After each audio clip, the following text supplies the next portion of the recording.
Hello guys welcome बेक माय YouTube channel नोंथांमोनखौ आंनि आर'नाइ यूट्यूब चेनेलाव बयखौबो गिबियावनो बरायग्रोनानै आंनि मुङा बिदुर बर' नोंथांमोना नायदों आर'नाइ यूट्यूब चेनेल दिनै आं नोंथांमोनजों गोदान भिडिअ लानानै फैलायबाय नोंथांमोननि थाखाय लोगोसे आं नोंथांमोनजों फोरमायहरनो सानदों स' दिनै आं यूट्यूबनिफ्राय आं स्टोरी टेब मोनबाय बिथांमोना आंनो स्टोरी टेबखौ क्रिएट खालामना होबाय आंनि यूट्यूब एपआव बिथांमोना आंनो हरबाय स' नोंथांमोना जुदि यूट्यूब स्टोरीज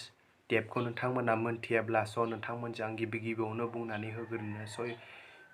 स्टोरी टेबआव जों गोबां भिडिअ होनो हायो नङा होमबा स' ससे भिडिअ होनानै बुंनानै जों फोरमायहरनो हायो लोगोसे नोंथांनि भिडिअ URL खौ नोंथाङा बेयाव होना लानो हायो लोगोसे गुबुननि भिडिअखौबो बेयाव होना लानो हायो स' हमनानै ला लाइक भिडिअफोरखौबो नोंथाङा बे यूट्यूब स्टोरीजआव नोंथाङा होनानै लानो हागोन सब जोबोर मोजां बियो स्टोरीजआ गाव यूट्यूब चेनेलाव थायोब्ला जोबोर मोजां यूट्यूब चेनेला माने एसेबां ग्र' जानायाव माने एसे हेल्प होयो थाबनो माने नोंथांमोनजों दिन्थिग्रोनो नोंथांमोना स्क्रिनाव नायग्रो आं माबोरै स्टोरी टेबखौ माबायदि मोनखो नोंथांमोना दिन्थिनो मोनदों मोनाखै नोंथांमोना प्रुफ हिसाबै देखायनो नोंथांमोना स्क्रिनाव नायना लाग्रो आं स्टोरी टेबखौ मोनबाय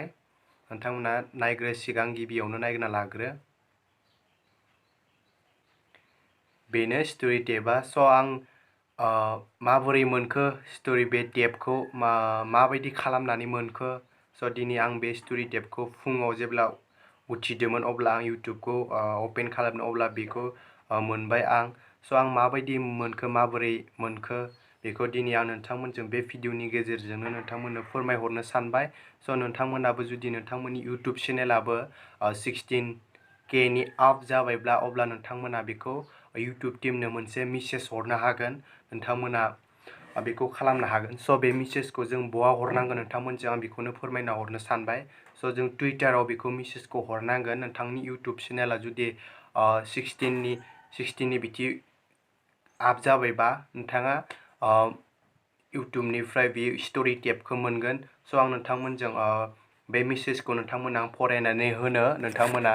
बेखौ आं नोंथांमोननि डिसक्रिप्शनाव होगोन लोगोसे स्क्रिनाव होगोन लोगोसे आंनि रावजोंबो आं फोरमायगोन आं लिरनानै लादों अलरेडि लिरनानै दोनखादों आं बेखौ हेलौ यूट्यूब टीम होननानै बेखौ लिरबानो जाबाय माबायाव टुइटाराव थांनानै यूट्यूब टीमखौ नोंथाङा हरबानो जाबाय नोंथाङा यूट्यूब टीमखौ नोंथाङा मेसेज टुइटार खालामनानै हरनांगोन फार्स्ट अफ अल नोंथाङा लिरना होग्रोबानो जाबाय आं स्क्रिनावबो होखाबाय नोंथाङा नायबानो जाबाय आं बेखौनो फरायना होगोन हेलौ यूट्यूब टीम बेखौ गिबियावनो लिरना लाग्रो नोंथाङा बेनि उनाव गाहायाव नोंथाङा लिरनांगोन I have completed my 16K subscribers on my YouTube channel. I am eligible for YouTube stories feature, so please unlock my story tab. Thank you YouTube team. नोंथाङा बेखिनिखौनो नोंथाङा लिरना हरोब्ला नोंथांनि यूट्यूब चेनेला स्टोरी टेबआ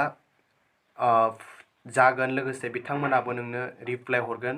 थाबैनो जागोन स' दिनैनि बे भिडिअआ बेखिनियानो नोंथांमोना आंनि बुंनाय बायदि खालामोबा नोंथांमोनाबो स्टोरी टेबखौ थाबैनो स्टोरी टेबखौ नोंथांमोना लानो हागोन आरो नोंथांनि यूट्यूब चेनेलनि एपआव नोंथाङा क्रिएट जानानै थागोन स' दिनै आं नोंथांमोनजों बेखिनिखौ फोरमायहरबाय नोंथांमोनाबो खालामना लानो हागोन स' दिनै आं भिडिअखौ बेखिनियावनो फोजोबबाय स' दिनैनि बे भिडिअखौ नोंथांमोना मोजां नांदोंब्ला लाइक लोगोसे कमेन्ट्स हरबानो जाबाय लोगोसे आंनि यूट्यूब चेनेलखौ नोंथांमोना साबस्क्राइब खालाम लोगोसे बेल आइकनखौ थुनानै होबानो जाबाय बेफोरबायदिनो गोदान भिडिअ नोंथांमोना गिबिसिन मोनगोन स' दिनैनि भिडिअखौ आं बेखिनियावनो फोजोबनाय जाबाय